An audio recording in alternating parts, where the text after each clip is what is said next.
Krishna. Hare Krishna. Devotees are requested to kindly keep silence when the class is on, and also please keep your mobile phones on silent mode when the class is on. Hare Krishna.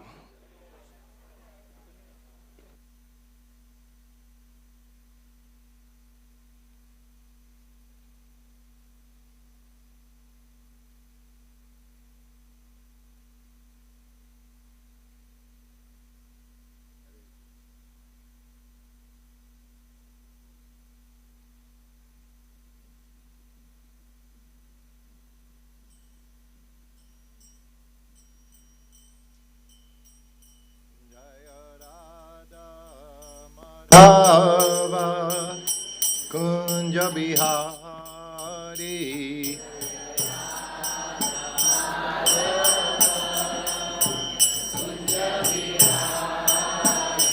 Jaya Radha Madhava Kunja Bihari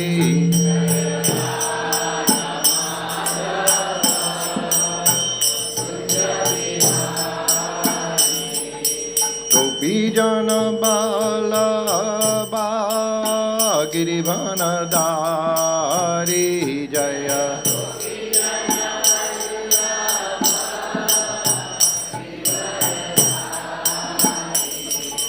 Gopijana Balaba Girivanadari Jaya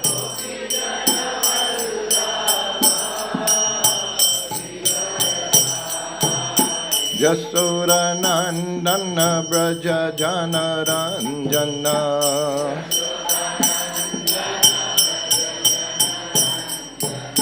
Jasura Nandana Braja Jana Ranjana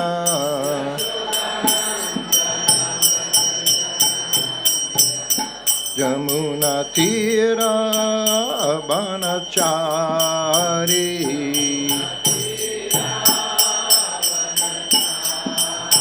Jamuna Tira Banachari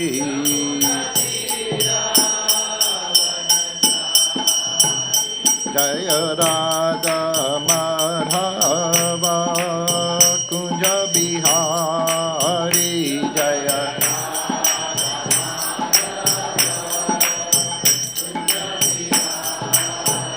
Jaya Radha Madhava Kunja Bihari Jaya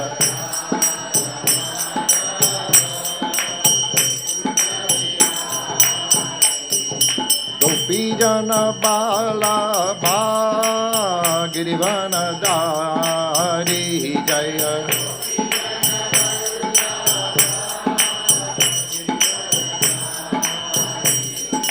Gopijana Bala Bhagirivanadari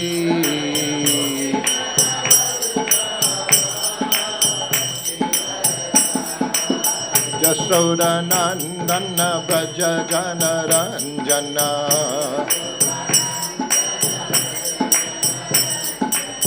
Jasoda Nandana Braja Jana Ranjana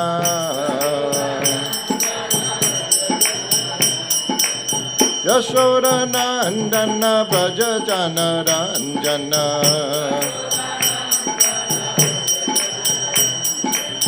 Jamuna Tira Banachari Jamuna Tira Banachari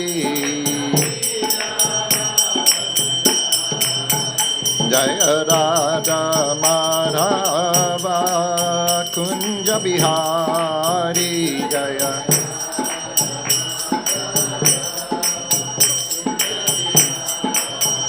Jaya Radha Madhava Kunja Bihari Jaya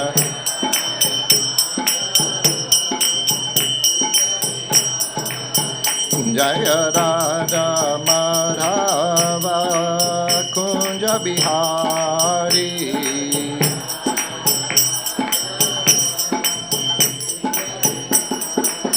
Hare Krishna, Krishna Krishna, Hare Hare, Hare Rama, Rama Rama, Hare Hare.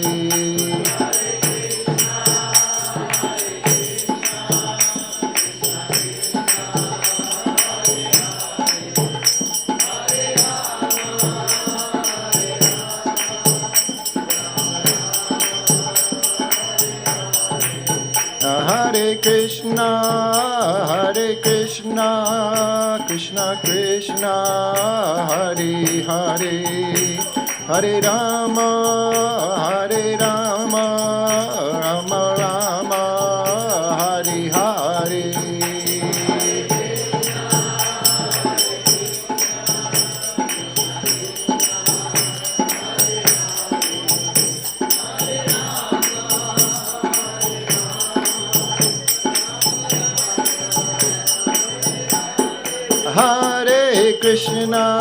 Hare Krishna, Krishna Krishna, Hare Hare, Hare Rama,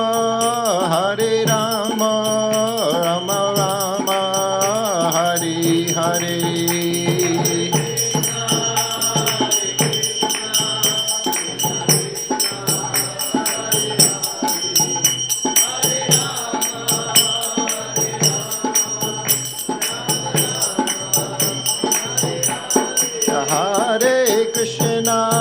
Hare Krishna, Krishna Krishna, Hare Hare, Hare Rama, Rama Rama, Hare Hare.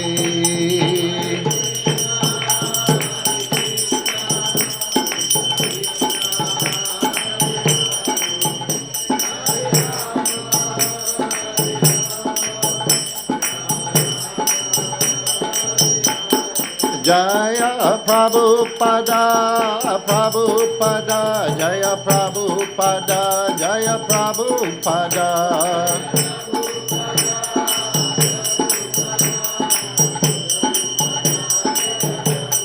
Jaya Prabhupada, Jaya Prabhupada, Prabhupada.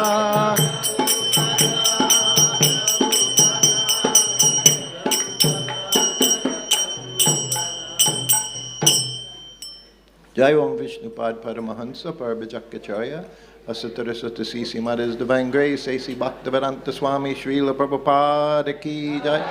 Jai Om Vishnupad Paramahansa Parabhajakacharya Asataraswata Sisi Mother's Divine Grace Srila Bhakti Siddhanta Saraswati Maharaj Prabhupada Ki Jai. Ananta Koti Vaishnavrinda Ki Jai. Namacharya Shri Haridas Thakur Ki Jai. Prem Sikaho Shri Krishna Chaitanya Prabhu Nityananda Shri Advaita Gadadhar Sivasari Gaura Bhaktavinda Ki Jai. Shri Radha Krishna Gopinath Shama Kund Radha Kund Gir Govardhana Ki Jai. Vrindavandam Ki Jai. Mayapur Dham Ki Jai. Gangamai Ki Jai. Jamunamai Ki Jai. Tulasi Devi Ki Jai. Bhakti Devi Ki Jai. Harinam Sankirtan Ki Jai. Srila Prabhupada Transcendental Book Distribution Ki Jai. Shri Radha Gopinath Ki Jai. Pushpa Festival Ki Jai. Nittai Go Premanande. All glories to the assembled devotees. All glories to the assembled devotees. All glories to the assembled devotees. All glories, Shri Guru and Gauranga. Glories of Srila Prabhupada.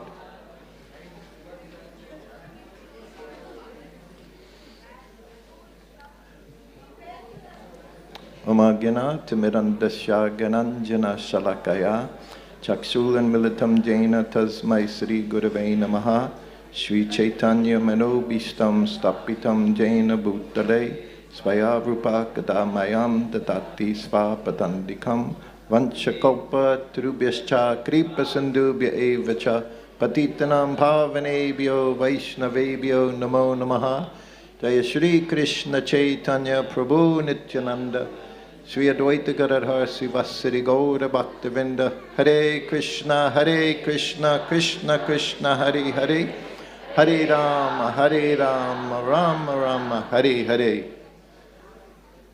Hare Krishna. So just have one request. Everyone would be quiet for class this morning. No, it's not going to be as easy as usual today. So many circles.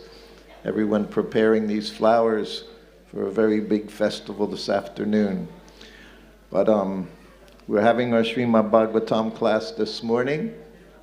And as you can see, I don't have the book in front of me because today we'll be having Person Bhagavat.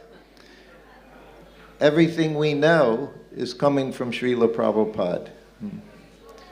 My godbrother, one sannyasi godbrother, I've been in GEV since December 1st, getting treatment.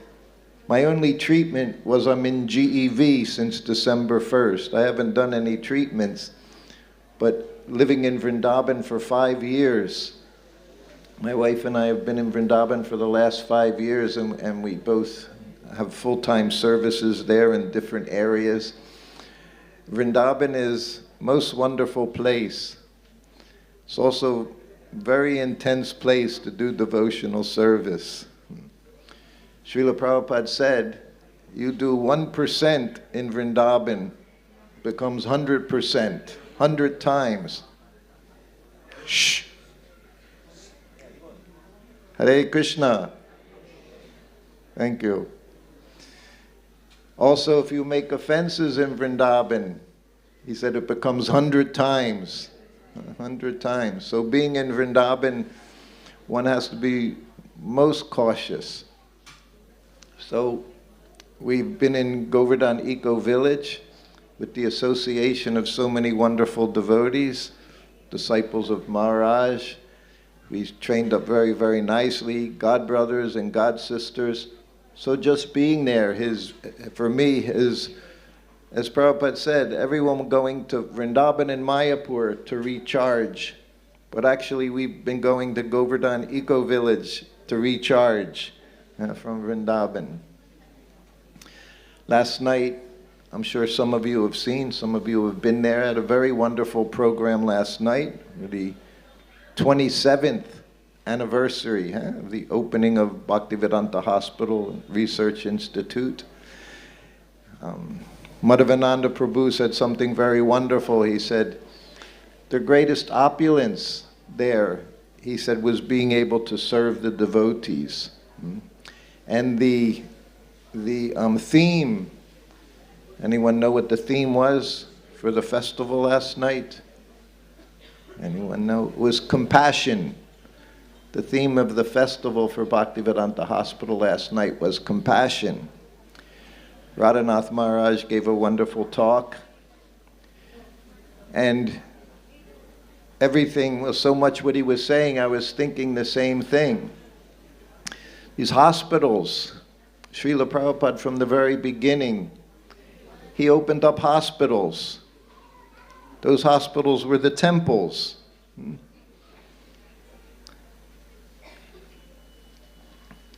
I was with Srila Prabhupada, it was in 1973. I had been, well, it was 1972, I first arrived in India for the first time for Kartik, October 15th, 1972. Prabhupada spent 1 month in Vrindavan. The entire month of Kartik, he was at Radha Damodar Temple. Now in GEV, I could go to Radha Damodar Temple every evening. We would go to Govardhan Artik. 2 minutes away was Jamuna Artik. Right across from the Jamuna was Srila Prabhupada's rooms, his sitting room, his kitchen. Outside that window, Rupa Goswami's Samadhi, Bhajan Kutir. So the atmosphere there is very, very transcendental. So Prabhupada stayed, it was the first time since he left India in 1965 that he was in Kartik in Vrindavan. So it was 7 years later.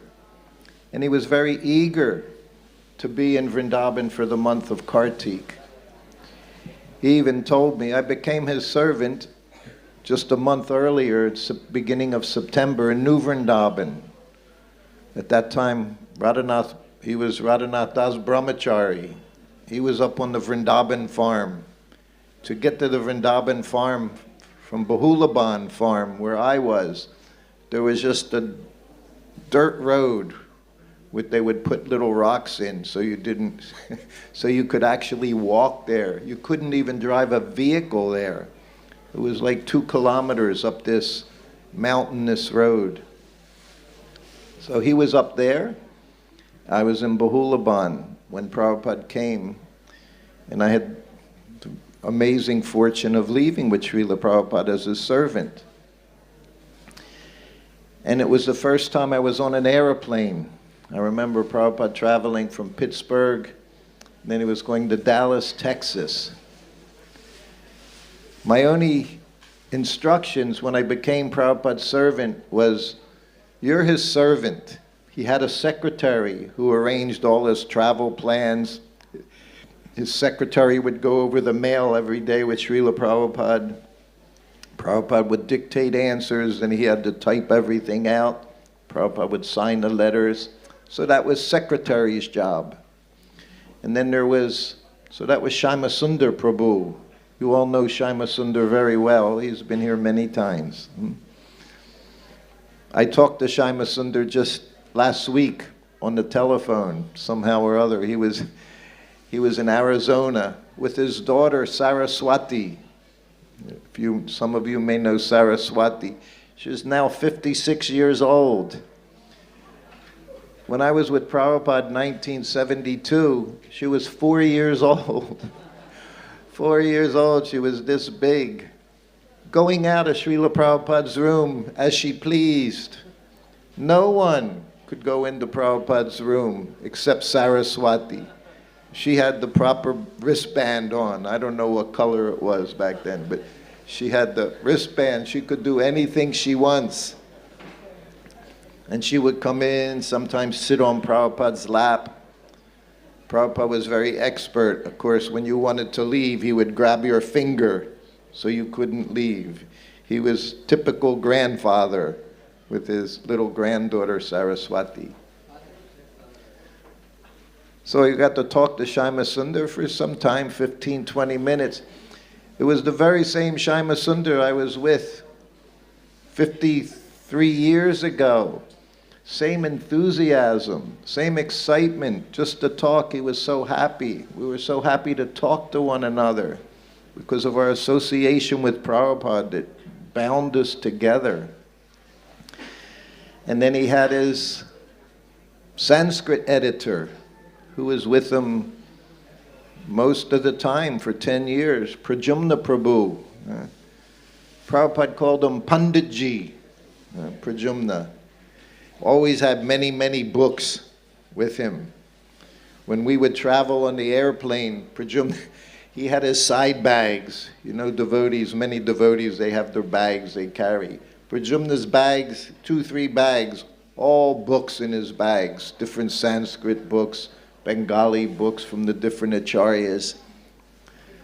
Sometimes Prabhupada would make little fun of Pradyumna Prabhu. He would make fun of all of us.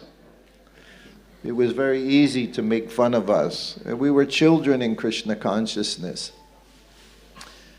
So one time we were traveling and Prabhupada was looking at Pradyumna with the book bags, carrying his book bags, and he said, so many books, he said he doesn't read any of them.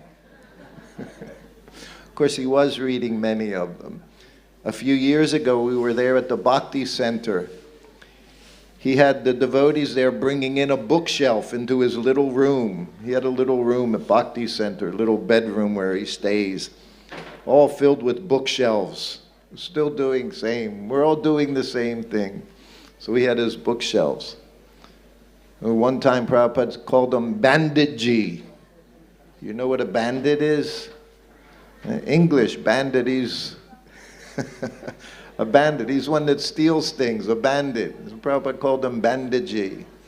But very lovingly, on his Vyasasan, for his Vyas Puja, 1973, Bhaktivedanta manner. Prabhupada's Vyas Puja Day, he glorified Pradyumna, saying he's translated Chaitanya Charitamrita, he said. He's done so much translation, our Panditji, Pradyumna. Prabhupada was glorifying his disciples on his Vyas Puja Day, as we're all sitting there. And then not only Pradyumna Prabhu, then he glorified Pradyumna's wife, Arundhati. She's doing all the transcribing, he said. My disciples, such wonderful disciples Prabhupada had. So, as I said, my first instruction was, Prabhupada rings the bell, you go in the room. This is what Shyama Sundar told me. As I said, there was no handbook, no manual, how to be a personal servant to the spiritual master. We had no information what to do. So Pradyumna said, Prabhupada rings the bell, you go in the room. Hare Krishna, please, can we have quiet during class, please? Thank you. He said when Prabhupada sits on the airplane, Prabhupada always sat at the window seat. He said, you sit next to him. When Prabhupada sits in the car, you sit next to him. Who could imagine such a wonderful service? That was my business, sitting next to Srila Prabhupada, answering the bell to Srila Prabhupada. And I was very expert. First time was in Pittsburgh. Prabhupada's in his sitting room. I had no idea what I'm supposed to do now. I became a servant like that, from cooking in the kitchen. Every day cooking in the kitchen in New Vrindavan. Radhanath Maharaj, he's told the story, I think, many, many times. We were cooking for hundreds of devotees that came to New Vrindavan for Vyas Puja, Janmastami, Bhagavat Sapta, Prabhupada giving Bhagavatam classes on Govardhan Hill in New Vrindavan every day. I never got to go to any classes. Some pujaris, you know that. Some kitchen devotees, you know that. Classes going on and you're cooking in the kitchen. That's what I was doing. I was very, very upset. I'm not getting to see Prabhupada. Also in the kitchen was Radhanath Das Brahmachari. He was in the kitchen.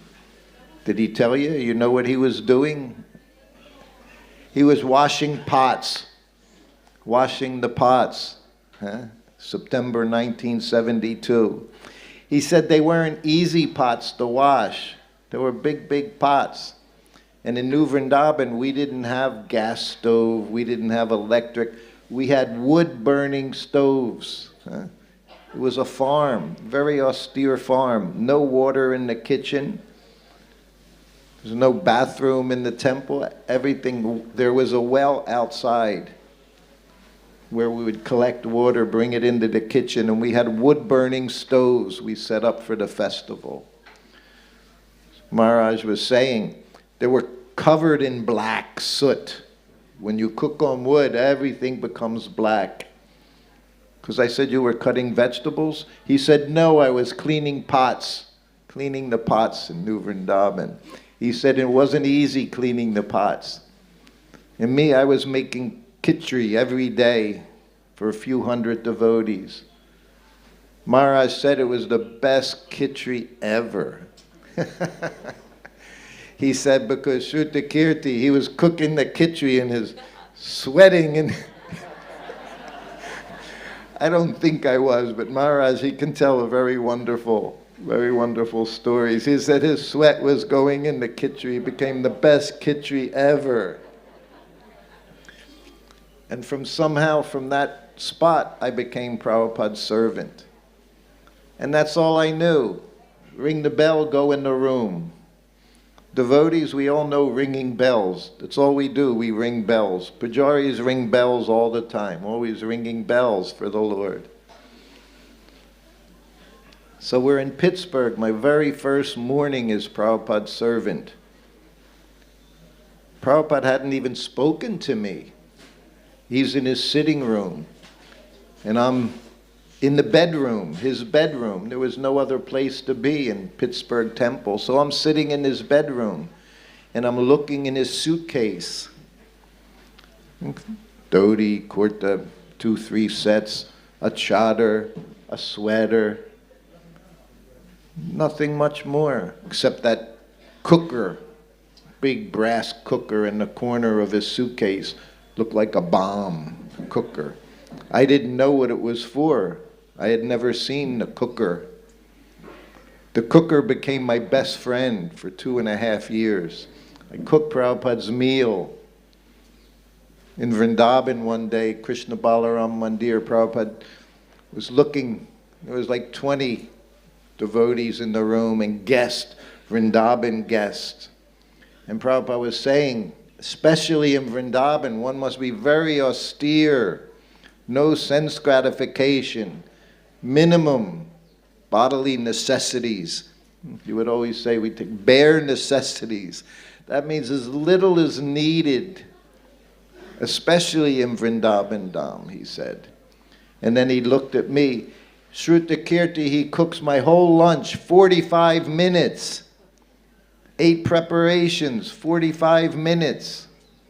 Isn't that right, Shrutakirti? I said, yes, Prabhupada. And I give you massage at the same time. He said, yes, cooking and massage, 45 minutes. This was Prabhupada. So I'm sitting there, and I hear a bell ring in Pittsburgh that morning, first morning as his servant. So I got up, I ran into the room in front of Srila Prabhupada, sitting behind his desk. I offered obeisances, and I looked at him. I didn't know what to expect. He rang the bell. I looked at him. I said, yes, Prabhupada, what can I do? He said, nothing. I just wanted to see how fast you were. I was very fast. I passed the test. And I still looking at him. I said, anything else? He said, no. I said, should I leave now? He said, okay. I offered obeisances and left the room. But in the very first ringing of the bell, he took all my anxiety away, just like that, showing me his smile, sense of humor.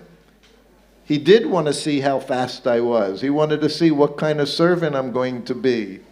But at the same time, he was smiling. It was very humorous.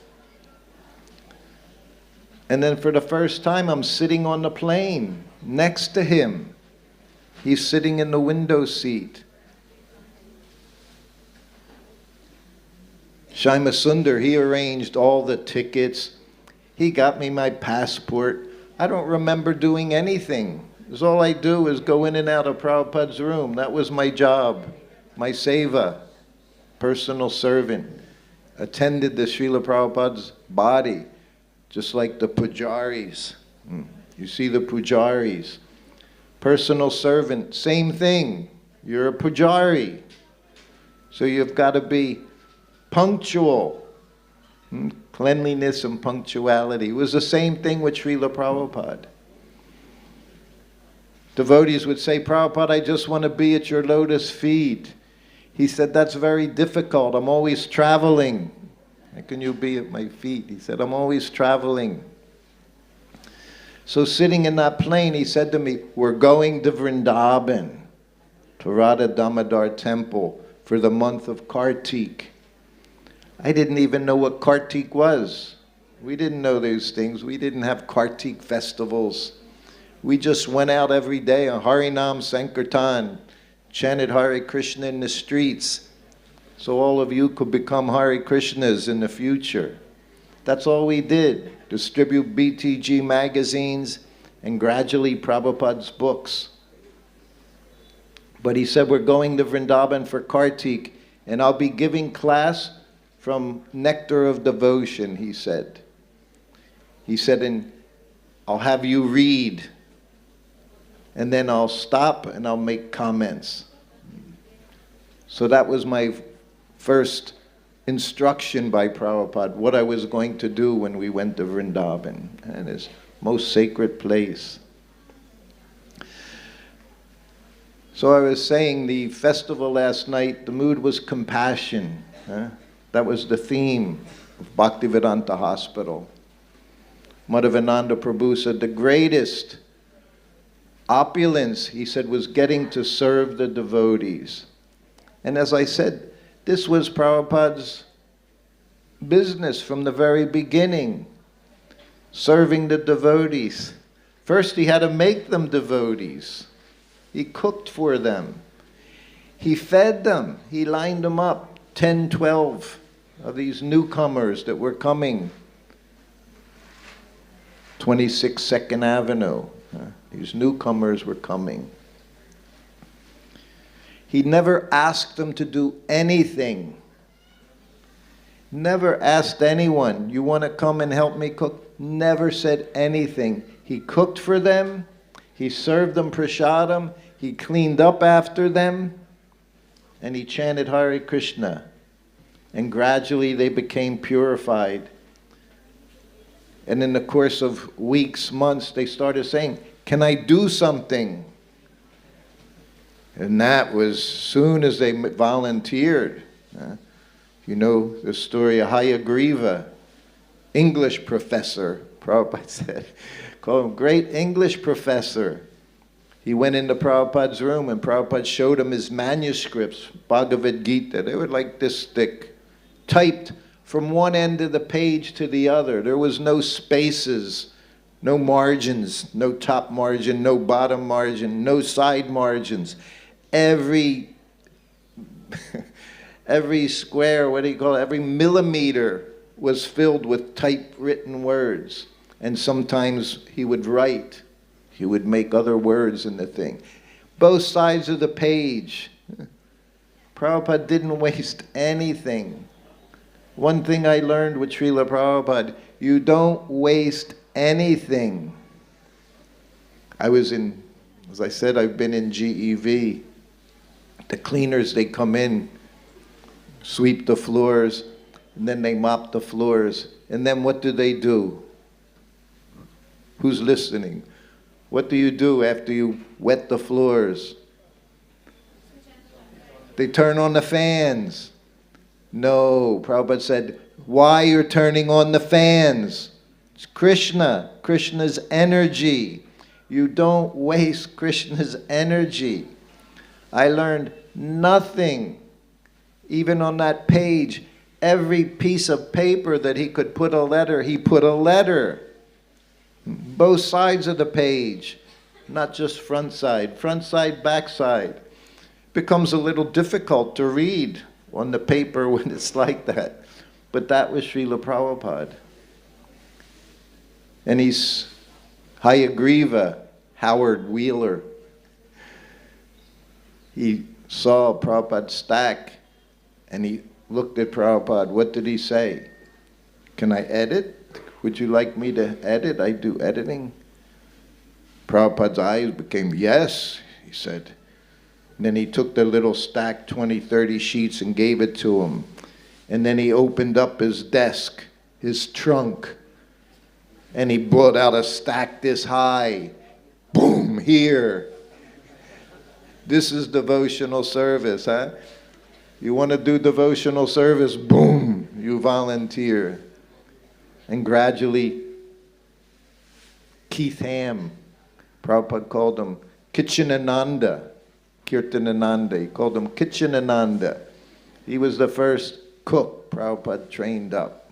And in that way, Prabhupada's compassion, it was his compassion for us. We were all ill. We all were needed to go to the hospital. Even Maharaj mentioned last night, all these temples, they're hospitals for us. After Vrindavan, then we went to Hyderabad, Ahmedabad, Now I've been in India for 2 months. I was very healthy when we first got to India. But after being in Vrindavan and drinking, there was no Bisleri water. None of those things existed then.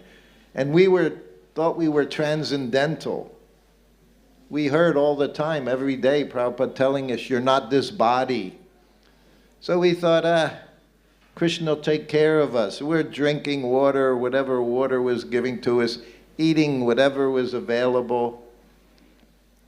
In Vrindavan, Radha Damodar temple is right there by Loi Bazaar. I didn't even know how to get to the Jamuna River when I was Prabhupada's servant. My business was to sit there and wait for the bell to ring. 24 hours a day, that's what I did. And we'd go on the morning walks. You see some of those photos of the morning walks by Madan Mohan Temple. I was on those walks. Of course, very, very different then, very, very wonderful. Now it's wonderful in a different way. Hundreds of thousands of pilgrims coming to Vrindavan.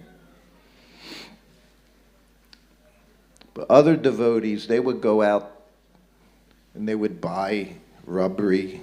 Vrindavan rubbery was very popular. They would buy burfi, buy peta, famous for peta. But I never knew any of these things. I didn't know how to walk out the door without Srila Prabhupada. I was afraid. There was chaos outside. Prabhupada's room, very peaceful, very calm, being with the pure devotee. But after 6 weeks of India, like most of my godbrothers and godsisters, I was sick. I became very ill. I didn't even know at the time. It took me decades later, I realized I had malaria. We were in Ahmedabad where Prabhupada stayed for a week, and he was doing programs every night, Pando programs. And we were staying at one, you say, life member's house. Prabhupada had his room, we had a room. And I became deathly ill, high fever. I couldn't move, couldn't see the light, pain in the head banging. The family, they called a homeopathic doctor. That was my first experience, homeopathy. He came in, just older Indian gentleman with a little black bag. He opened it up, 100 bottles. They all looked exactly the same, little white pills in them.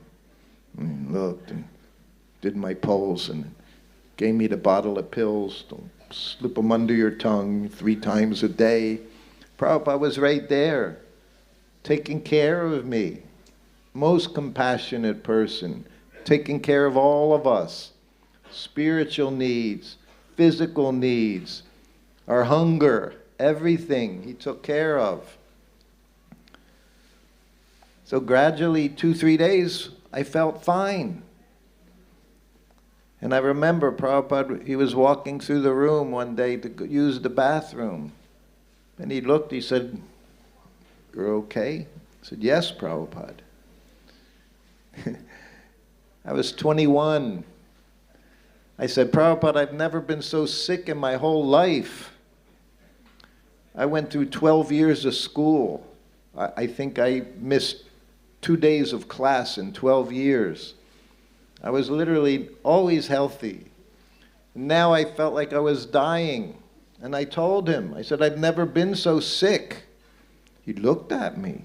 He said, "Really?" He said, "Being healthy is very rare." He said, "Being sick, diseased," he said, "that's our natural position." I realized later what the disease was. This is the disease. Prabhupada called skin disease. We all have this skin disease. We think we're this body. That's the disease. Of course, the pure devotee, his body is transcendental body. As Prabhupada's servant, the only time I knew he didn't feel well He would call me in before massage, before morning massage, and say, make khichdi for lunch today. That meant he didn't feel well. He didn't complain. He didn't say, I have a headache, I run down, I feel feverish. He didn't say any of these things. He would say, make khichdi for lunch today. Then I knew he didn't feel well. One day before massage, this means 11 o'clock in the morning, he called me in the room.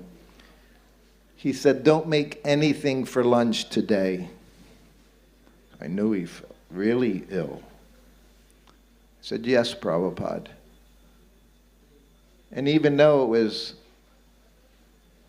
I felt two things. I would feel very bad, Prabhupada didn't feel well, but I also was relieved because I had that cooker in another room, sometimes in another building, dal, rice, vegetables, steaming, sometimes for an hour and a half, sometimes for 2 hours. It was sitting in that room. That's why he said 45 minutes. You put the flame on and you go give Prabhupada massage. You'd come back and you'd chaunce the dal, make a chaunce for the vegetables, saute the vegetables. So literally it was my best friend who was doing all the cooking while I massaged Prabhupada. But I'd be thinking, what's happening with that cooker? 1 hour, 1.5 hours, 1 hour, 45 minutes. And magically you'd go back to it and the dal would be done, the rice would be properly steamed, and somehow even after an hour and a half, the vegetables weren't disintegrated. They were still firm. You had to know how to adjust the flame. And Prabhupada showed me how to do that. So that day he said, no lunch today. He said, I'm not feeling. Yes, Prabhupada. So then I started massaging him. I massaged his head, sandalwood oil. After 20 minutes, Prabhupada go like this, then that meant you went to the next part of his body. Every part you massaged until he told you it was time to move. He told me that once. I thought I was so expert. After a year, I massaged his head, then I started massaging his back. I didn't wait for him to say something. I thought, well, I've done it the right amount of time. He let it happen 1 day. He let it happen 2 days. And the third day, 3 times, we say 3 times is the charm. With Prabhupada, everything 3 times. 3 times, poof, that's it. You're not going to hear it again because he'll let you know what to do. So the third day, I massaged his head. I took my hands off his head. They were probably 1 inch off of his head. He said, you massage me until I tell you to stop, not until you tell you to stop. And that was the last time. That's what it's like to be with Srila Prabhupada, to be with the pure devotee. You don't do anything. One day he called in his secretary, who was making travel arrangements. Prabhupada wasn't aware of his arrangements. He rang the bell. Servant goes in the room, offers obeisances. Set up, he says, call him, his secretary. I said, Prabhupada wants to see you. I was saying the other day, when we heard that mantra, Prabhupada wants to see you, it was something we shared, his entourage, his secretary, Sanskrit editor. Prabhupada wants to see you. We would, because you knew, if he wants to see you, I did something wrong. We knew he did something wrong. He wants to see you. I said, Prabhupada wants to see you. He went in, and I would always go back in with the devotee. I don't know why. It was always what I did. We both go in, offer obeisances, and sit up. Prabhupada looked at him. He said, you don't move a pin on my desk from here to here. He literally moved his finger about 3 inches. You don't move a pin from here to here without my instruction. You want to know what it's like to be disciple? This is disciple. You have to know what your guru wants you to do. You don't do anything else. And when you're with your guru, you get to see that all of the time. But this is what we need to imbibe, that understanding. I don't do anything if it's not my guru's order. On the other hand, you should be so expert. He said, first-class servant. We're all just servants. Everyone, you're servant. I'm servant. Personal servant. You're all personal servants. There's no impersonal in Krishna consciousness. We're all serving personally.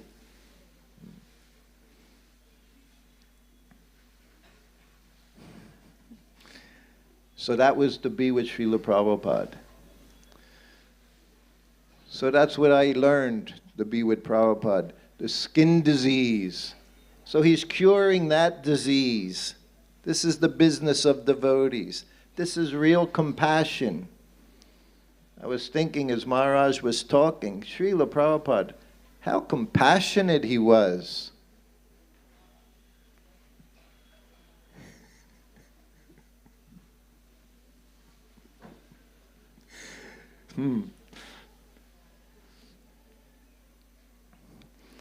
So this year for me, so many 50th anniversaries are there.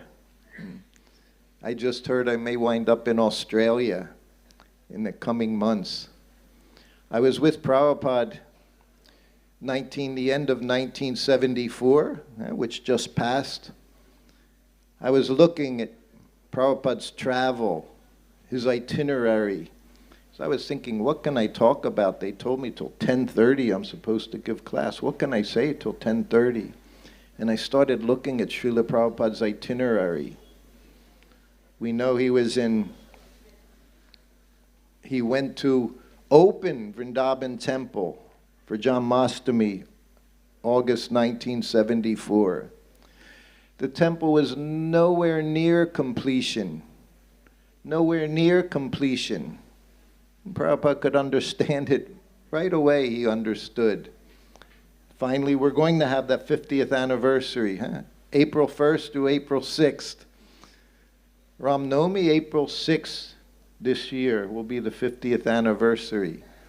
Everyone is invited. You're all invited to come to Vrindavan for Krishna Balaram's 50th anniversary of the opening Krishna Balaram Mandir, Srila Prabhupada's home. So that was 50 years ago. Prabhupada's compassion. How compassionate. He became very ill for weeks, 1974. It was his first time Prabhupada said the devotees should chant, have 24-hour kirtan in the temples all around the world. He said 24-hour kirtan. His bed, if you know Prabhupada's rooms, Krishna Balaram Mandir, his sitting room, the bed was also in that place, 1974. So I was his servant then. Also a godbrother, another godbrother from Vrindavan, or from New Vrindavan, Kuladri. He was there at that time assisting. I would have to carry Prabhupada, carry him from the bed. If he wanted to use the bathroom, I had to get behind him and hold him up and walk him into the bathroom. Then I would wait and bring him back, walk him back. He would sit into the bed. The governor of UP came at one time. Building in India was not easy then. There was allotments of concrete. You could only get so much. So everything could become stalled out. No cement, no concrete. So he made arrangements to get. And he came to the temple, unfinished temple. Because he was there, Prabhupada was going to go into the courtyard and give a talk. He hadn't left his bed for 3 weeks. He hadn't eaten for 3 weeks. He would sometimes chew on an orange. He would suck on the orange, the juice from the orange. That was all he was taking. But this governor had come. Prabhupada was going to speak. He asked me to shave his face that day. Another thing was very important for Srila Prabhupada. He was going to go into the courtyard. He hadn't shaved for a few days. He couldn't even lift the razor to shave his face. I never shaved his... Prabhupada always did his own shaving. He would cut his nails. I never saw them grow, but I know he was cutting them very regularly. Cutting them to the quake, we say. No place for any dirt to enter. Once he gave Brahmin initiation to one devotee boy who was doing construction at the temple. So when he went upstairs to get his thread from Srila Prabhupada, and Prabhupada to whisper in his ear, he put his hand out for the Brahmin thread, and Prabhupada saw his fingernails. Had dirt under his nails. He said, "You're a Brahmin?" He said, "Clean those nails." That was Prabhupada. Clean, everything clean. He said, "Clean those nails." And that day he said, "You have to shave my face." I had done many different services with Srila Prabhupada.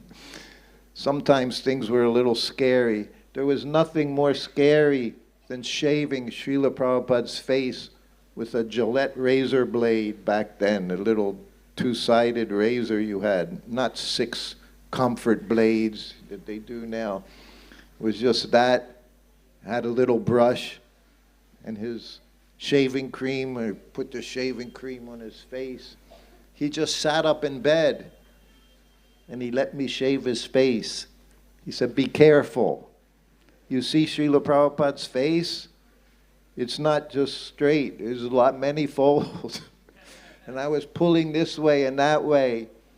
And he was just sitting there, completely surrendered to his servant, shaving his neck, shaving his face, because he was going to go into the temple room and give a class.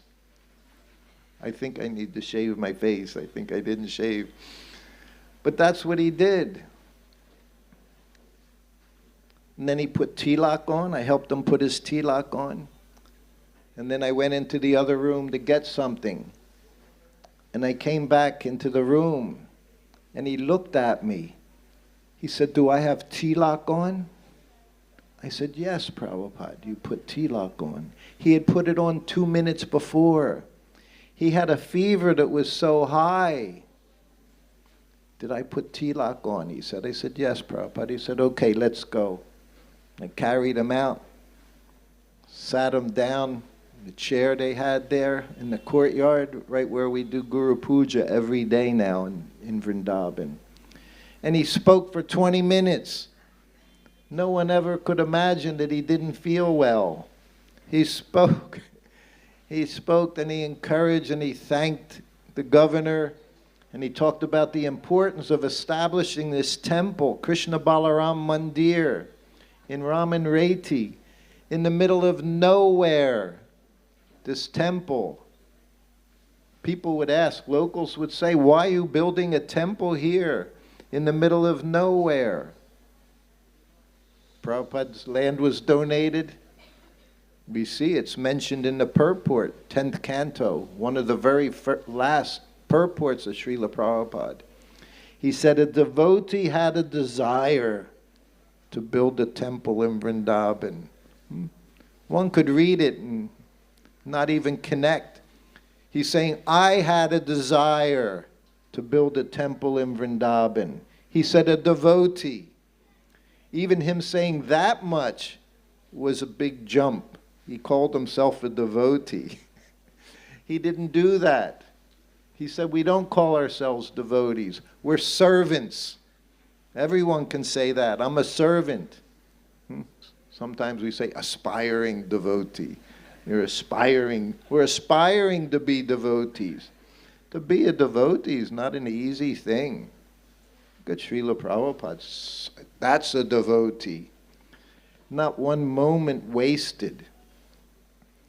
I told the other day, I just found out from a devotee, he told me, I always saw Prabhupada cleaning his teeth after prasadam. He had a silver toothpick. It was actually a dual-purpose instrument, silver. It had a little slide control. It was very thin, not even thick as a pencil, very, very thin. You slid it one way, and it was like a toothpick. And if you slid it the other way, it was a tiny little spoon that he cleaned his ears with. The other side was a toothpick. And after prasadam, he would pick at his teeth. A devotee was sitting with him one day. Prabhupada's picking at his teeth. He said, oh, I'll go brush my teeth. Prabhupada said, no. He said, you do that before you take prasadam. But after prasadam, you get every little piece of prasadam out of there. That's also prasadam. You don't spit that out. You swallow that. Huh? We see that. Licked up, swallowed, chewed. Prasadam, Krishna prasadam. You learn from the pure devotee, from your spiritual master, what it means to be a devotee. So then, one day Prabhupada's sitting in bed. He hadn't eaten for weeks. We were all in so much anxiety. Jamuna was there, Palika was there. His room wasn't finished. What became his bedroom, if you know Prabhupada's quarters, Krishna Balaram Mandir, his bedroom was where they cooked for Prabhupada. Jamuna, Palika, they would cook in there. So one evening, it's early in the evening, Prabhupada rang the bell. I go in, offer obeisances, and he's sitting in the bed. He said, I want you to make upma. He said, I want you to make upma. He said, your upma is very good. I said, yes, Prabhupada. We were so encouraged. I went, opened the doors.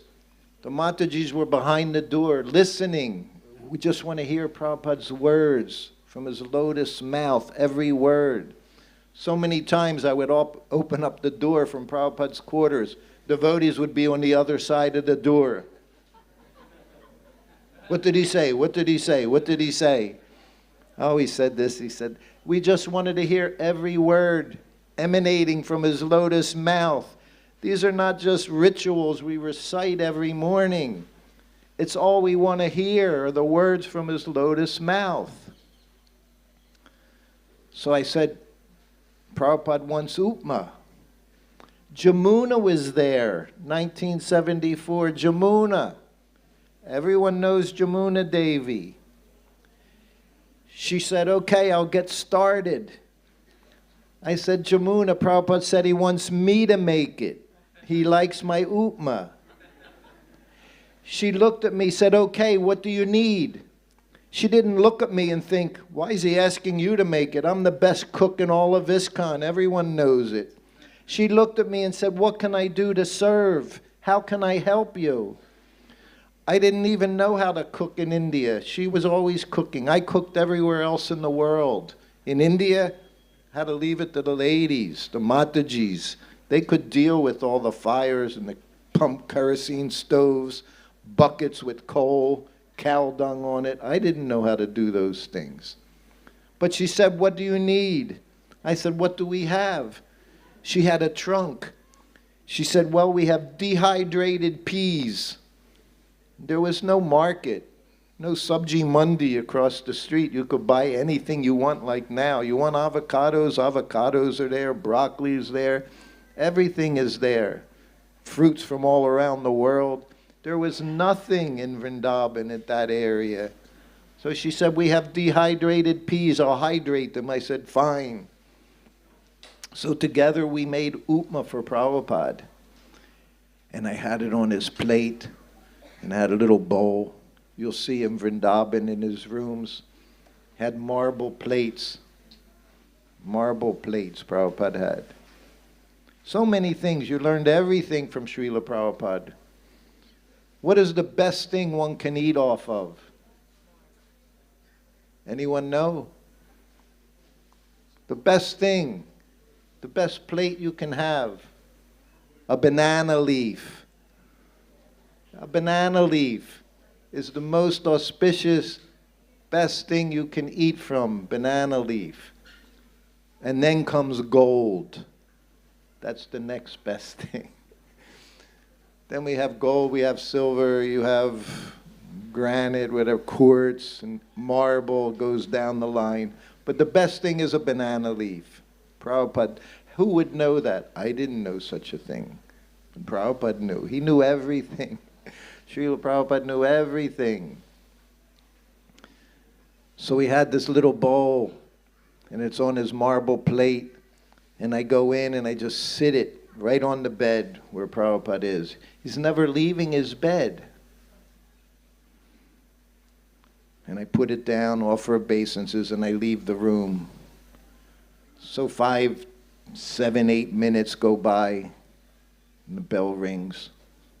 I go in, I offer obeisances, and I look up, and I see all the upma in the bowl. He moved it around a little bit. Maybe he took a bite. He moved it around.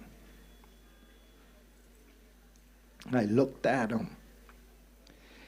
He looked at me. He said, I want you to know this upma is first class. He said, and I thought if you made the upma, which you make so nice, I thought if you did it, it would give me appetite. He said, but I have no appetite. He said, but I want you to know it's first class. That's compassion. He didn't think of himself. He was thinking me. He saw my disappointment that he hadn't eaten it. And he's telling me how nice it was. We're sitting there all day just chanting, Prabhupada, please get better. And his concern was always for us. Whatever Krishna does, that was okay with him. Krishna saves me, Krishna takes me. Whatever Krishna wants. Huh? And we learned that was our prayer. Right, 77. Krishna, if it's your desire, please cure, please save Srila Prabhupada. That was what he told us to pray. Not get Srila Prabhupada better, we need him. No, if it's your desire, please save Srila Prabhupada. That's pure devotee. So that was compassion. Compassion for every living entity. What to speak of his disciples. Prabhupada felt indebted to his disciples. So then a few more days went by. And this is September. September in Vrindavan is not a cool place. Hot and humid, still hot and humid, August and September. There's no air conditioning. There's no 24-hour generators, so the fans are working all the time. It was hot. And Prabhupada slept out in the garden. Didn't look like it does now. It wasn't a finished garden. It was just an area with dirt. And outside his back door, there were bricks. So a little patio made of just bricks plunked down. No concrete, just flat on the Braj. And his bed was there. Typical Indian style bed, just made with the rope. But it had posts, 4 posts. And so many mosquitoes were there. Why, we were all getting malaria from the mosquitoes. So he had the poster bed. So he would sit in the bed. I would sit on the bed with him to give him massage every evening. And the mosquito net went down to the ground. So Prabhupada would lie in the bed And I would lie under the bed, not even beside the bed. I laid under the bed because the mosquito net went down to the ground, so I didn't get bit by mosquitoes and hopefully not get malaria. And one night, like 1 o'clock in the morning, I'm lying there under the bed, sleeping, resting, and I heard a noise, a bang. So of course I woke up, and I just looked. Prabhupada was lying on the ground. So of course I rolled over, got out of the bed, and I picked him up. I sat him in the bed. I said, Prabhupada, what happened? He said, I needed to use the bathroom. He said, and I didn't want to disturb you because you're sleeping. He said, and I thought I had the strength to walk. He said, but I have no strength. I said, Prabhupada, I chastised him. Whoever chastises their spiritual master. I said, Prabhupada, I'm lying under the bed just waiting to serve you. He said, yes. He said, I thought I could do it, but I can't. So then I picked him up. I brought him into the bathroom. I walked all the way into the bathroom. I had to hold him up, bring him back, put him in bed. Compassion. To understand Srila Prabhupada's compassion for his disciples. He never thought about himself. He just thought, how can I help these people? How can I help these devotees? Encourage them to become Krishna conscious. Abhiram, he tells the story, in 1977. He was having to do everything is 24 hours a day with Prabhupada. Take him into the bathroom, help him go to the bathroom, everything. And Prabhupada said, this is embarrassing. Don't you find this difficult to do? Abhiram said, Prabhupada, if I wasn't with you, I'd just be in Maya somewhere. Prabhupada said, okay. That was the answer for all of us. All personal servants. I always tell those 2 times in New Dwarka. Personal. Everything is personal.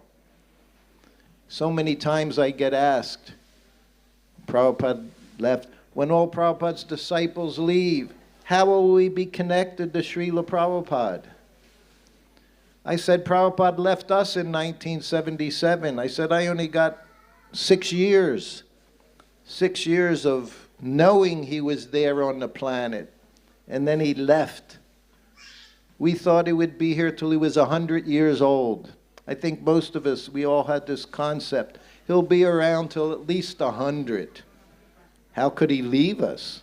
Infants in Krishna consciousness. Not possible. But he did leave. But what do we pray all the time? The spiritual master, the pure devotee, he never leaves. He's always there by his instructions. You know that. We know that well, huh? And if you don't follow those instructions, useless. Prabhupada says it again and again in his purports. The disciple who doesn't follow the instructions, useless person.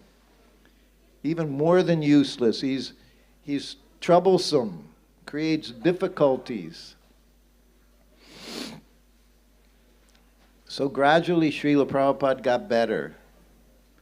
And of course, as soon as he started to get better in Vrindavan, I got malaria. And I was in the little room right next to Prabhupada's sitting room.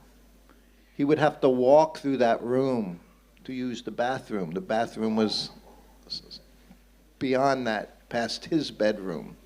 So that became the servants' quarters. And everyone would take prasadam there. So one afternoon, now I've been sick for a couple days with malaria. If you know about malaria, you don't want to get it. It's one of the worst illnesses you can get. And it rapidly gets worse and worse. You can never even look at light. You just want to be in the dark. Your head feels like it'll explode. Then every day, like clockwork, your fever will go from, well, I don't know the temperatures here. I know Fahrenheit, but maybe it's 38 degrees or something, up to like 42. In 10 minutes, it'll go like that. Your whole body just goes on fire.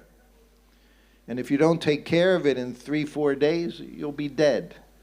Very easy to take care of, quinine, chloroquine. But if you don't, very rapidly you'll deteriorate and die, dehydrate, everything fails. So one day he's going from his sitting room, lunchtime it is. Devotees, my godbrothers, 3 of them are sitting there, eating lunch, taking prasadam in a circle. I'm lying on the floor in the corner, quivering with fever. Prabhupada's walking through, and he sees them eating, and he sees me lying in the corner. He said, is anyone taking care of Shrutakirti? I heard Prabhupada say my name. Nothing better than hearing your spiritual master call your name. No matter what it's for, even if it's to chastise you, you just hear him call your name and you become ecstatic. And I'm lying there dying. I'm not exaggerating. Dying on the floor. He said, is anyone taking care of Shrutakirti? And they all just looked at him. He said, get him a bed to lie on. He said, call the doctor. And he said, and get him a nimbu pani. It was the best nimbu pani I ever had. Every time I have a nimbu pani, I have it every day. I put lemon in the water just so I can have nimbu pani. Prabhupada said it was his favorite drink. He said, get him a nimbu pani. And then he went to the bathroom and came back. They got me a bed to lie in. They called the doctor. He gave me the medicine, and a couple days later, I was better. During that time, Kaladri was taking care of Srila Prabhupada, who now was feeling better.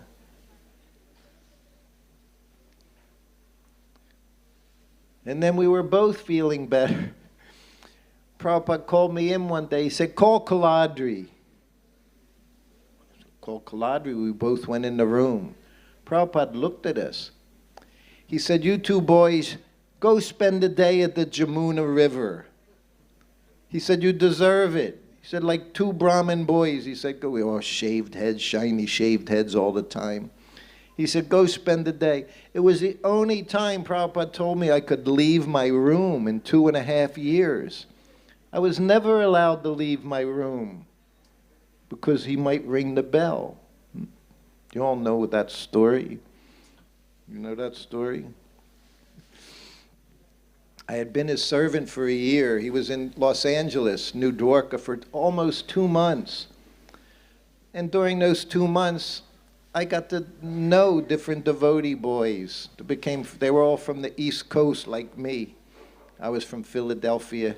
They were from New York City. Almost the same. We have the same mentality, same passion, everything.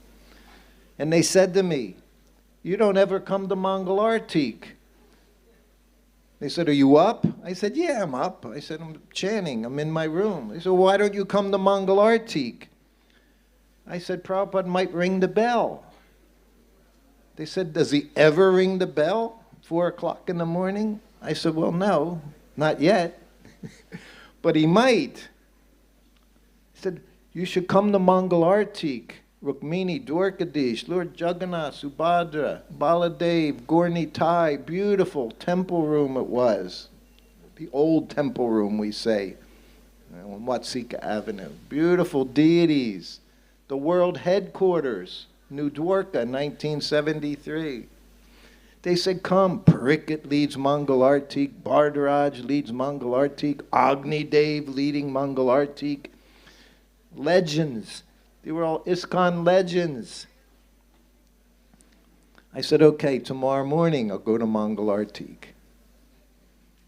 So tomorrow morning came, 4:30 in the morning. I'm up already. I walked down the stairs from the servants' quarters. Prabhupada was on the first floor. Go down to the ground floor. There was a back door into the temple room. And I appeared there for Mangal Artik. The first Mangal Artik I had been at in 1 year. I had never been to a Mangal Artik for a year as Prabhupada's servant. My instruction was, Prabhupada rings the bell, you go in the room. That's all I knew. Shama Sundar told me. That was my Bible. You go in the room. And that's what I did. But now I went to Mangal Artik because I was encouraged by my godbrothers. They wanted me to be with them. So I was at Mangal Artik for like 7 minutes. I get a tap on my shoulder from behind. Prajumna. He said the mantra, the magic mantra. Prabhupada wants to see you when he's really mad. That was our favorite mantra. We enjoyed saying it to one another because he's not mad at me, he's mad at you. We took pleasure in seeing each other get chastised by Prabhupada. It was one of the highlights of being travel with Prabhupada was seeing people get chastised that isn't you. So I offered obeisances, ran upstairs, ran up the stairs, ran into Prabhupada's sitting room. I'm offering obeisances. He's already yelling at me. He never waited to see my face.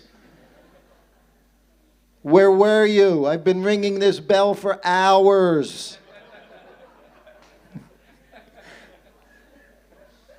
I say Lord Brahma time. 1 second for Prabhupada was years. If he's waiting for you, he didn't like to wait. For hours, where were you? And I thought, I never gave Prabhupada an excuse, a reason, because I know if you tell him, you give him an excuse, it goes to the next level of chastisement. But I thought I had a good excuse. I said, Prabhupada, I was at Mangal Artik. He looked at me. You have no business going to Mangal Artik. He said, what if I need something? He said, you have to be in your room 24 hours a day. That was my service, to sit in a room 24 hours a day and wait for the bell to ring. I was in Maya because I went to Mangal Artik. Everyone's in Maya. If you don't go to Mangal Artik, I was the only person in ISKCON that was in Maya because I went to Mangal Artik.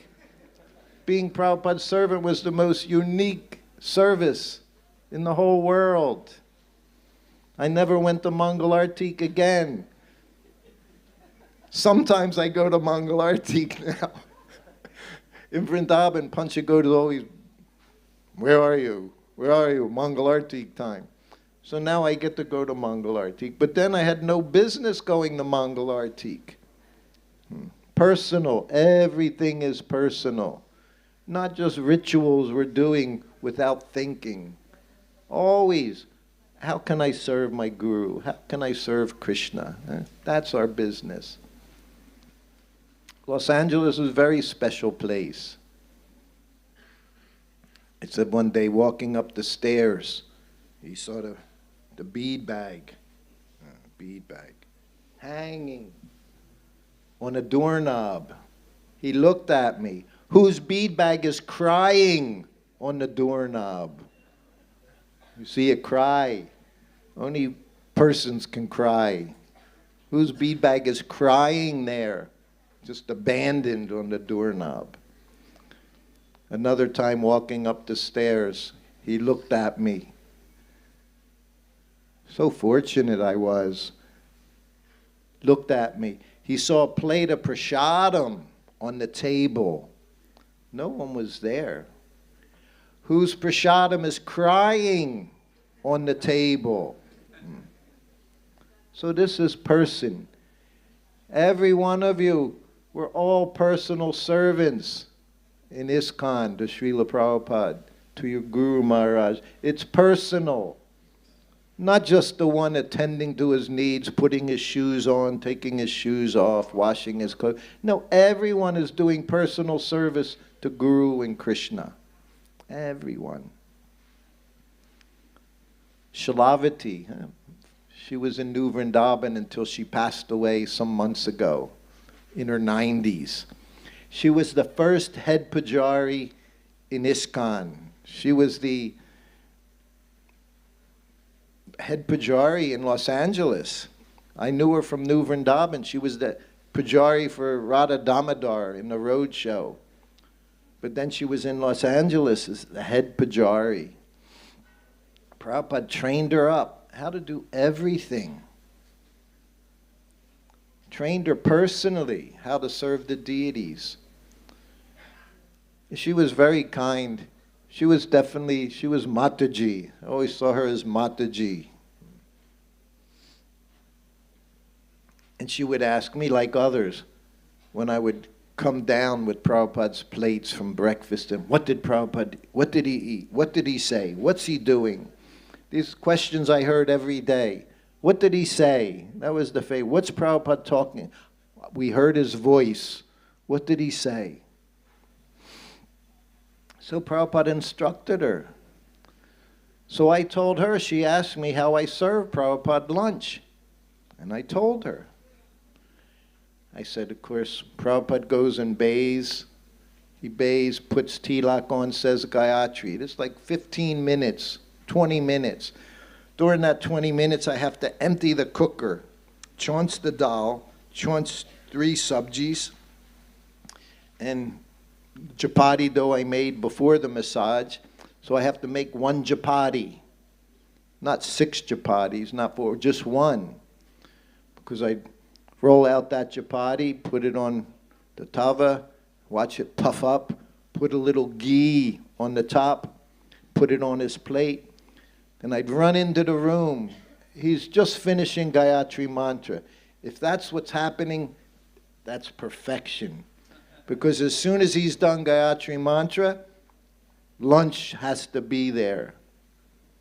He gave me one instruction when I became his servant. Don't put too much on my plate. I'll lose my appetite. He said, little bit of everything, and if I want more, I'll ask for it. The other instruction was, when it's time to take prasadam, it has to be there, because already the digestive juices are starting. We all know that, huh? When it's time for prasadam, when you see prasadam, something you like, and you can feel it in your tongue. You know, you can feel the juices start in your tongue. And if it's not there, he said, indigestion. So when he's finished the Gayatri Mantra, you had 15 minutes. You got oily hands from giving massage. You're sitting there in a gamsha, nothing else but a gamsha, and you're frantically making things on the stove so you'll be on time.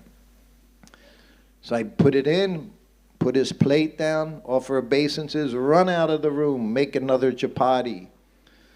So the second chapati, by the time he's finishing the first chapati, you're bringing in the next chapati. And the next one, and the next one, and the next one, until he goes 4, 5, sometimes 6. Not huge chapatis, proper, thin chapatis. Always puffed up, always with ghee on the top. And you slide it onto his plate, offer obeisances. You get up and you see Prabhupada push it down. Another sound, ecstatic sound. Hearing Prabhupada go with his chapatis. So I told that to Shilavati, how I serve Prabhupada lunch. So a few days go by and she comes up to me one afternoon. She says, Shrutakirti. She says, you know what I'm doing? I said, no, what are you doing? She says, well, I bring the Lordship's Rukmini Dwarkadish, their plates, Gornatai, 3 plates. She says, and I put 1 puri on the plate. Then I go run back into the kitchen, I make 3 more puris, run back into the deity, into the altar, and give him 3 more puris, fresh hot puris. And she's doing that, 1, 2, 3, 4 puris. I didn't say anything to her, But I'm thinking, nah, that doesn't sound like a good idea. So, of course, it's one afternoon. I go into the room. Whenever you would go in Prabhupada's room without him asking, he would always look at you like, yes? What are you doing here? I didn't ring the bell. They just look at you, yes? I say, well, Prabhupada. So me and I also wanted it to be done properly. I said, Shilavati told me she's bringing the puris to the deities one at a time, like I serve you chapatis. Prabhupada looked at me. He said, concoction. She said, why would she do that? I said, well, she knew how I serve you. He said, you can't do that. He said, you bring them their plates. He said, you have to leave them there 15, 20 minutes so they can honor the offering. He said, you don't go back in there. And then he said those things. You Westerners, always concocting, always making up your own. He said, I've shown you everything what to do. He said, just do what I've shown you to do. He said, you're always concocting things. Another time, Mangalartik sweets. I have to tell you, I have to confess, I have some Mangalartik sweets upstairs from Govardhan Eco Village, some sandeshes up there that Pramanjana gave me on the way out. They're the nicest Mongol sweets I've tasted literally in decades. In decades. Even in our Vrindavan Mandir, sandesh is not up to the standard. Sometimes burfi, sometimes it is, sometimes it isn't. Anyway, very nice. So I knew what Prabhupada wanted. So it's his lunchtime. Always had sandesh. His lunch, always a sweet. Always a sweet on his plate. Breakfast, there's a sweet on his plate. Lunch, there's a sweet on his plate.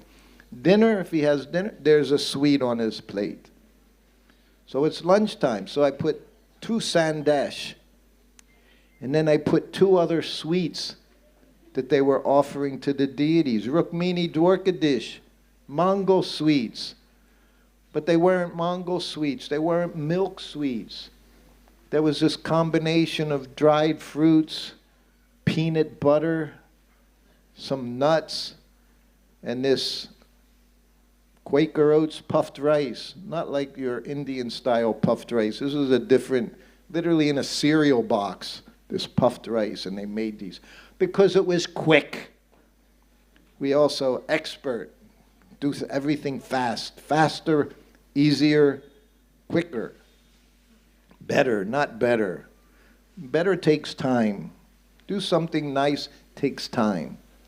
So I put 2 of those sweets next to the sandesh. This was my style, how I let Prabhupada know things were going on. So he has his lunch. He doesn't say anything. 1 chapati, 2 chapati, 3 chapati, 4. And then he would eat. He started with the chapatis and the sabjis. Bitter melon was, of course, in the beginning. Fried bitter melon, crispy with salt and turmeric. That was a simple way I could do it while he was bathing. And that increases appetite, aids digestion. And then the different vegetables. And then he would open up the little tiffin with rice, then start mixing his rice and dal together. And after that, the sweet. So I'm going back and forth, bringing him chapatis. Then I come in the room and he says, what are these? He's pointing to the sweets. I said, oh, I knew what they were. I said, oh, Prabhupada, I said, they're offering these to the deities at Mangalartik. He just shook his head. Concoction. I've shown you, he said, what to offer to the deities. He said, nice Bengali sweets. He said, Bengali sweets, sandesh, rasmalai, rasgulla, kheer, like that. He said, why are they making these things, this concoction? Tell them. Stop. So then I'd have to go tell them. Because it took time. All we can offer the Lord is our time. Every moment, our time. Most important thing, time. It goes on and on. Krishna is time. Right there in Los Angeles. Prabhupada would give lecture from the Vyasa-san. I'd be sitting right there every day. The first thing I learned before I became Prabhupada's servant, you're at class every day. I was introduced to Prabhupada by Kirtanananda Swami when I went to get Brahmin initiation in New Dwarka. 4 months before I became his servant. He took Kaladri and I up into Prabhupada's room, the beautiful room in Los Angeles, white tile floor, polished, sparkling floor, not a piece of dust anywhere. He brought us up at breakfast time. And we all offer obeisances, and Kirtanananda, he's introducing us. And we sit up, and Prabhupada looks at Kaladri. What's your name? He said, what's your name? Kaladri, Srila Prabhupada. Then he looks at me, and what's your name? And I'm just looking, and I hear Kirtanananda, that's Shrutakirti, Srila Prabhupada. Nothing came out of my mouth. I'm just, my hands on his floor, I could feel the sweat on my hands, just being in front of him for the first time.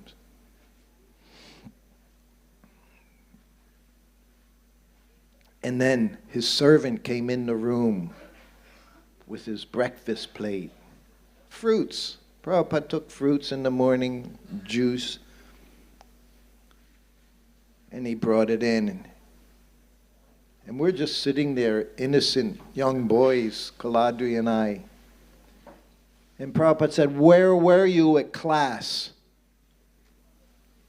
And his servant said, Prabhupada, I was preparing your breakfast. Prabhupada looked at him. He said, anyone can cut fruit. Your business is to be at class every day. I heard that loud and clear. I never missed one class. Maybe I wasn't paying attention, but I always was very much focused on looking at Srila Prabhupada, trying to hear every day, because that came across loud and clear. When you have the opportunity to be with your spiritual master and you don't come to class, you're a rascal. That's what Prabhupada said. You're a rascal. Your business is to be at class. 3 months later, I became Prabhupada's servant. He was gone.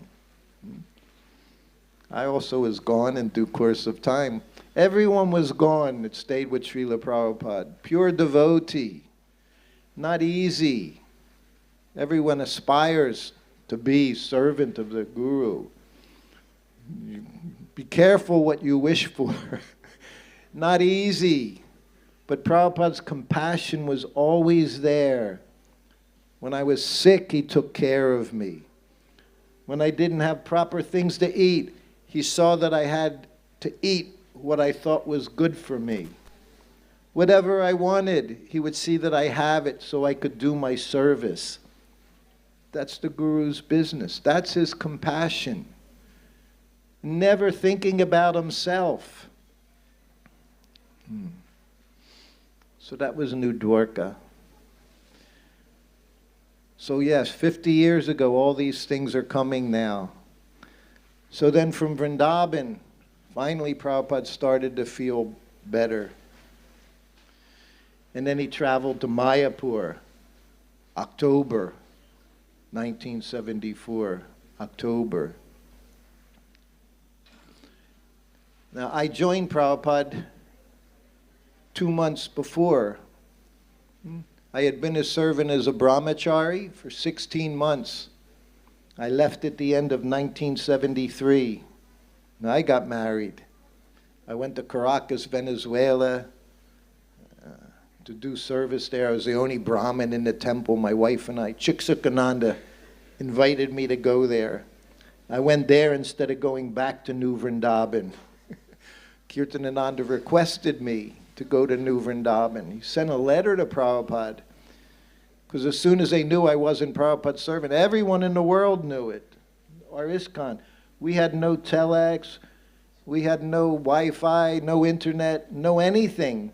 But we knew everything immediately, what Prabhupada was doing, what Prabhupada said, where Prabhupada was, what was going on even with his entourage, we knew.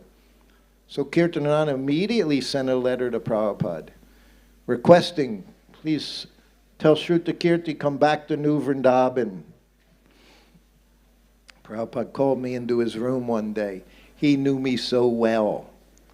He didn't say, you should go back to New Vrindavan. Kirtanananda sent you 16 months ago, so your duty is to go back to where you came from. He didn't say that to me because he knew me.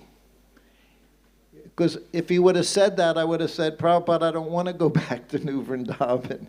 He knew that. So instead, he said, Prabhupada's compassion. He said, Kirtanananda wants you to go back to New Vrindavan. That's what he said. He didn't say, you should go back to New Vrindavan. That's compassion. Pure devotee understands how much you can push without breaking, how much you can push. He knows. So Prabhupada phrased it very sweetly to me. And I said, oh, Chiksukananda's invited me to go to Caracas, Srila Prabhupada. He said, okay, that's fine. And that's what I did. I went to Caracas. I stayed there for 6 months. And then I ran back to where I was from, Philadelphia. By good fortune, Kaladri would call me regularly.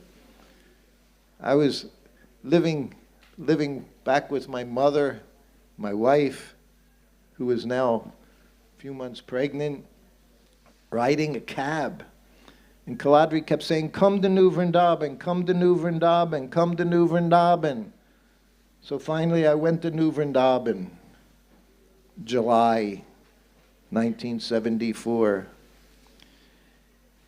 And all of a sudden, Prabhupada comes to New Vrindavan. And again, he doesn't have a servant. Prabhupada picked a sannyasi to be his servant after I left. He thought, these brahmacharis, they're gone.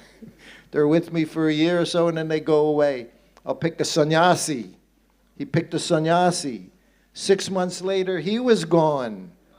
So difficult to be with the spiritual master, pure devotee. So difficult. And Brahmananda was his secretary.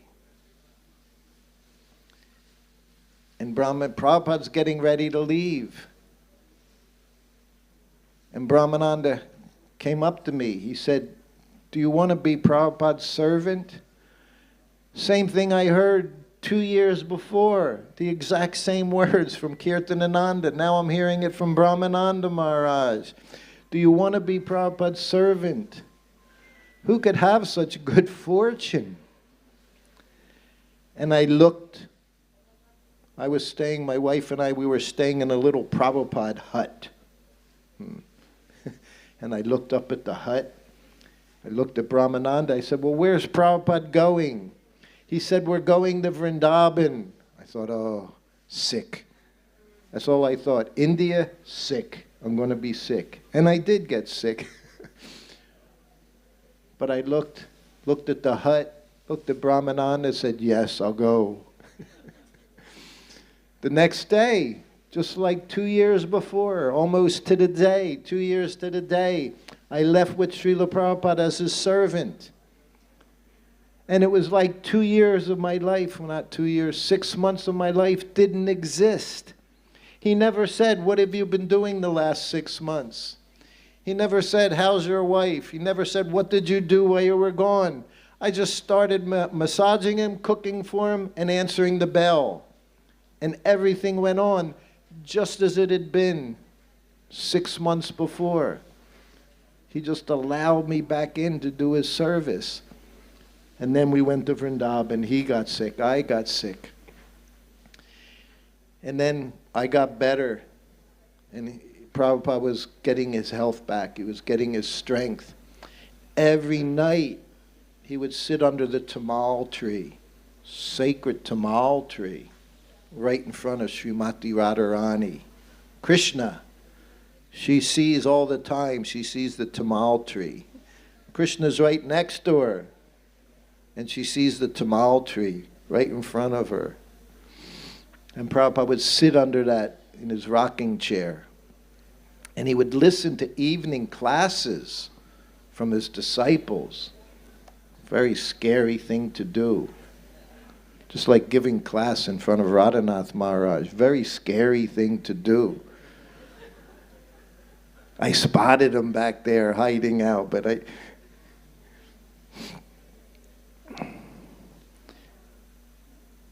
One day I went into Prabhupada's room after lunch. I had been sick all the time.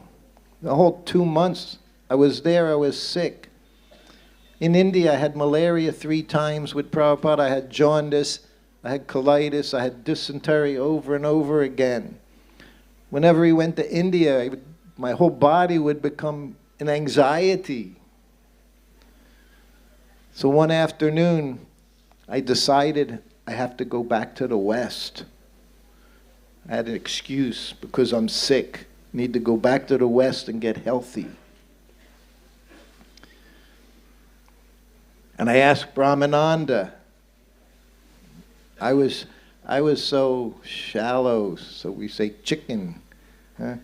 I didn't even want to ask Prabhupada myself.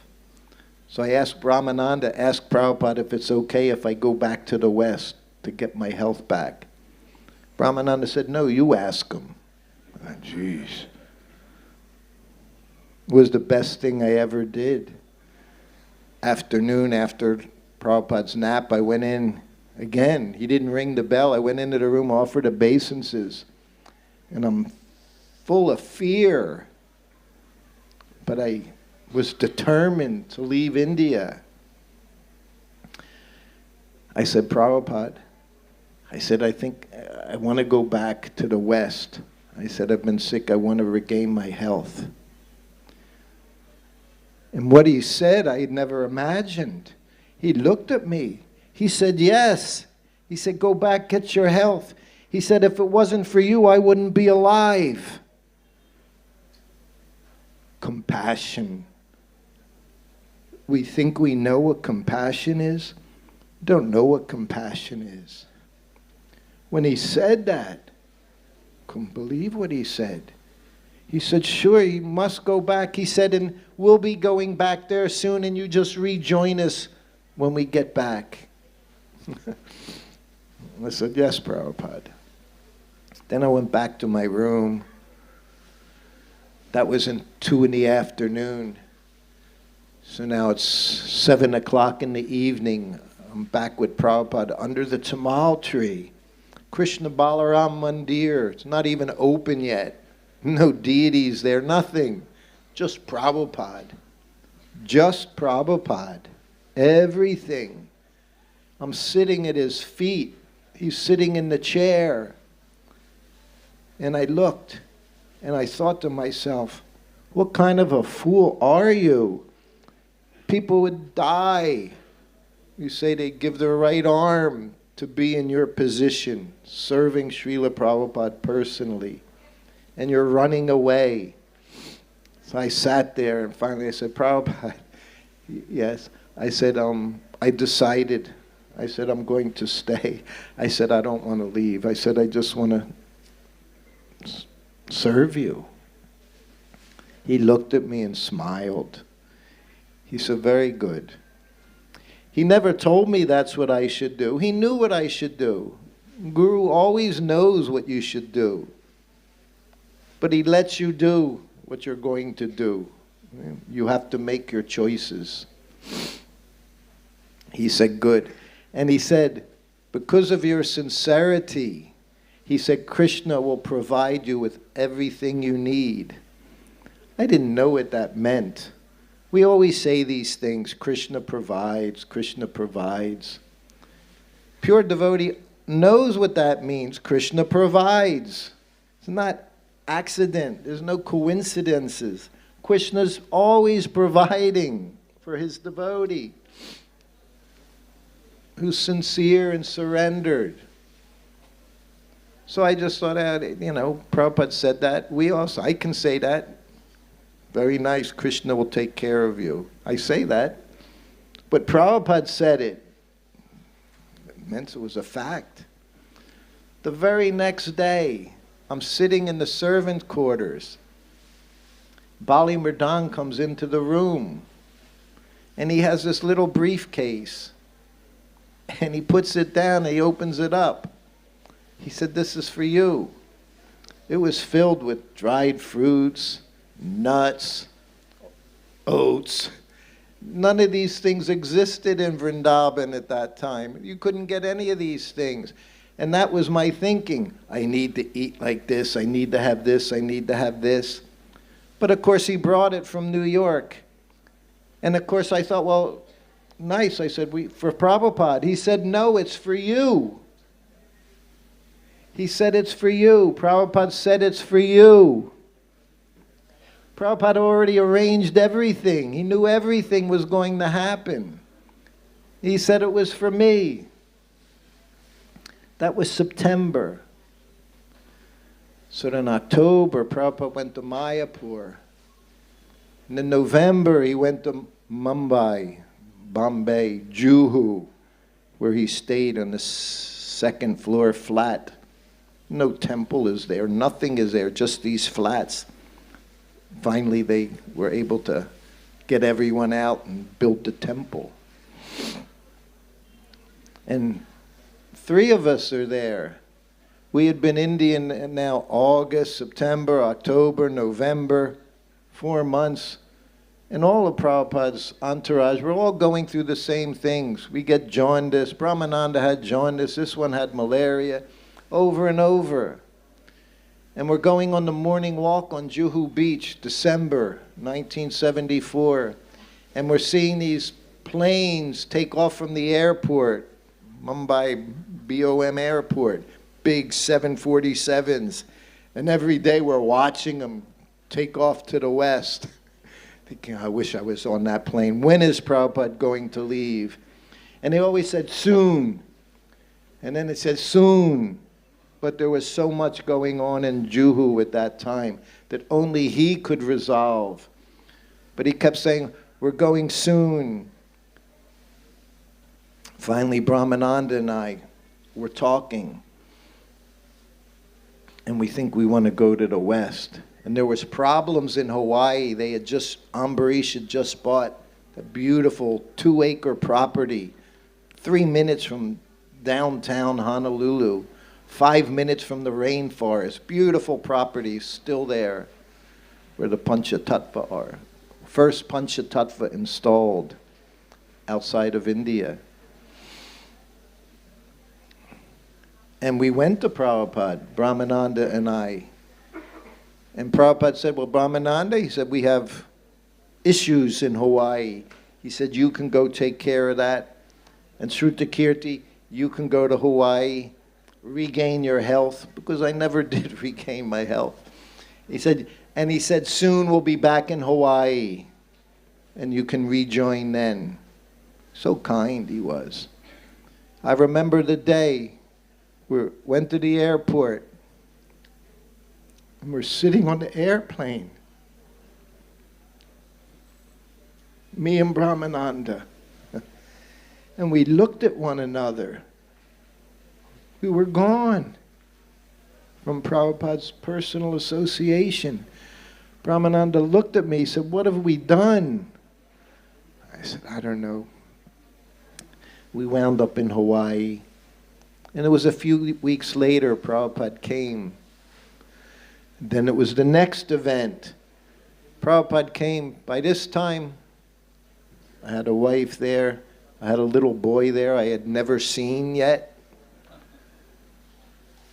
She had a place outside, so I was staying there. Prabhupada came. I was so illusioned, so bewildered. cooking was going on for Prabhupada, I would give him massage. In the evening I would give him massage. And one day, because I wasn't sitting in my room there 24 hours a day next to Prabhupada, one day I was in the car with my godbrother who was driving, and we got hit by some car, went through a red light, 80 kilometers an hour, right into the driver's door. And the driver and myself, my door opened on the passenger side. We both flew into the street. Probably saved our lives. If the door didn't open, we would have been dead. But the door flew open. We both wound up lying in the street, and the car was like spinning around us. But we both got banged up very badly. The car that hit us, 3 people died in that car. It was a very serious accident. We got out fairly well. They took us to the hospital. I remember the ambulance. I didn't feel pain until that evening. They released us from the hospital, said, "Oh, you're okay." So I didn't go to massage Prabhupada that night. So the next day, Paramahamsa, who's the secretary, "Prabhupada wants to see you." So it was the afternoon. I go into Prabhupada's room. And Prabhupada said, "What happened?" He said, "You weren't here last night." I said, "Well, Prabhupada, me and my godbrother, we were in this car accident, very serious car accident." And I described the whole thing, the car hitting us, us flying out of the car, my back, neck. My godbrother, he had such severe whiplash the rest of his life. He could hardly swallow food. He would have to, it was such a bad accident. So I told him everything. Prabhupada looked at me. He said, "You would have died in that accident. Krishna saved you." And again, I didn't understand. Because we say things, Krishna saved you. Okay? This would happen, Krishna saved you. But Prabhupada said it to me. He said, "Yes, Prabhupada." But it didn't, I don't know Krishna. I didn't even know Prabhupada with him every day. But he said it. So now every day I'm there, finally I'm back with Prabhupada. Took a car accident, almost dying, to be back with Prabhupada. And the next day we're in the room, and there's half a dozen devotees in the room taking darshan. And Prabhupada said, "Shrutakirti, tell them what happened to you." And I would very happily tell the story, the accident. And then I'd finish, and Prabhupada would look at everyone and say, "He would have died in that accident, but Krishna saved him." And the next day came, the third time. The same thing happened. Prabhupada said, "Tell everyone what happened to you." And I told them, and Prabhupada said, "You would have died. Krishna saved you." At that time, he was translating, I believe, 5th canto. There's one purport. Prabhupada doesn't mention me, but he talks about the rat race. Everyone traveling so fast in their cars. You know, death is right there. So fast they're traveling, trying to enjoy. So then he was there a few more weeks. And for the third time, Prabhupada's getting ready to leave. And I'm not even officially his servant. Guru Kripa's in the room. Compassion. Who could understand Prabhupada's compassion? It's the afternoon. They call for Shrutakirti. I go in the room. Guru Kripa was there. Prabhupada's behind his guests, and they're both smiling. I offer obeisances and sit up. I didn't know what was in store for me. And Prabhupada looks at me. He said, "So, your plans? What are your plans? You're going to stay here in Hawaii with your family?" I very sheepishly, weakly said, yes, Prabhupada. I wasn't going to go with him. And then Guru Kripa said, I don't tell this very often, Prabhupada describes in the 5th canto how the woman, she's a tigress. He said also describes how the children, they're like jackals. He's laughing, sannyasi, Prabhupada smiling and saying, how is it that the children are like jackals, Prabhupada? And Prabhupada said, oh, he said, well, just like the jackals, they're ripping the flesh off of the body. So the husband, the father, he has to work so hard for the family. He said, in that way. And then again he looks at me and says, so you're going to stay? I looked at him. I said, no, Prabhupada. I said, I'm going to travel with you. He said, very good. That's compassion. It comes in many, many forms. He knew what was best for me. Sometimes he was very gentle in his compassion, like a mother. Sometimes he was more like the father, stern. Of course, we know devotees, all devotees, men are devotees, ladies, the children are devotees. Well, it doesn't apply there. Prabhupada would always say, the materialist, it's like that. And he said like that, working so hard. And then when you're gone, what's their business? Dividing up whatever it is you earned during your lifetime. This is the business in the material world. So then I left with Prabhupada, and it was the most wonderful 3 months.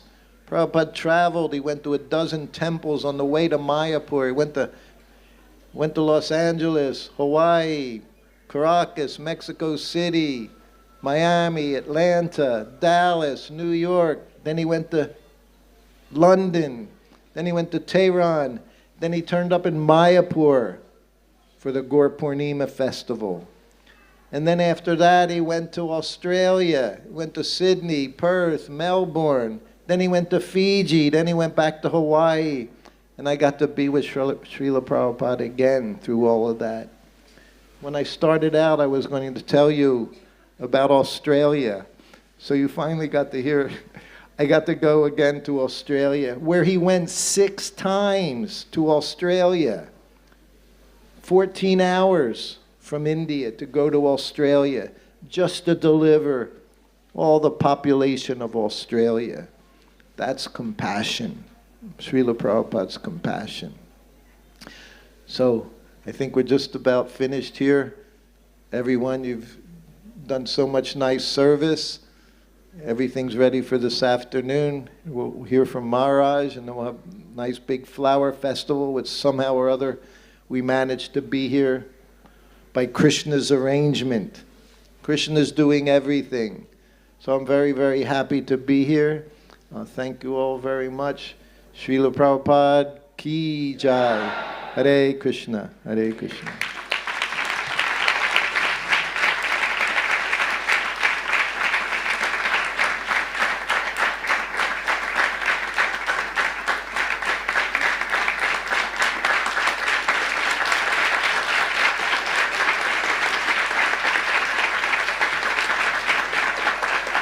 We have time for one question.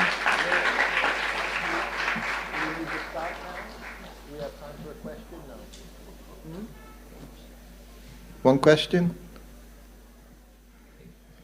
It's up to you. Prasadam is, I think you have to prasadam because there's also...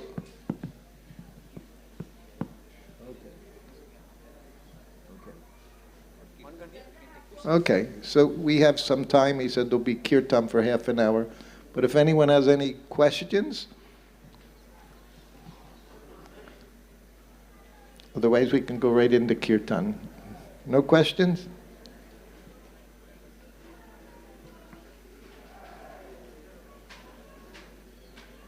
Vishaka Saki, you have a question?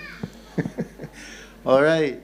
Hare Krishna, Krishna Krishna, Hare Hare, Hare Rama, Rama Rama, Hare Hare, Hare Krishna.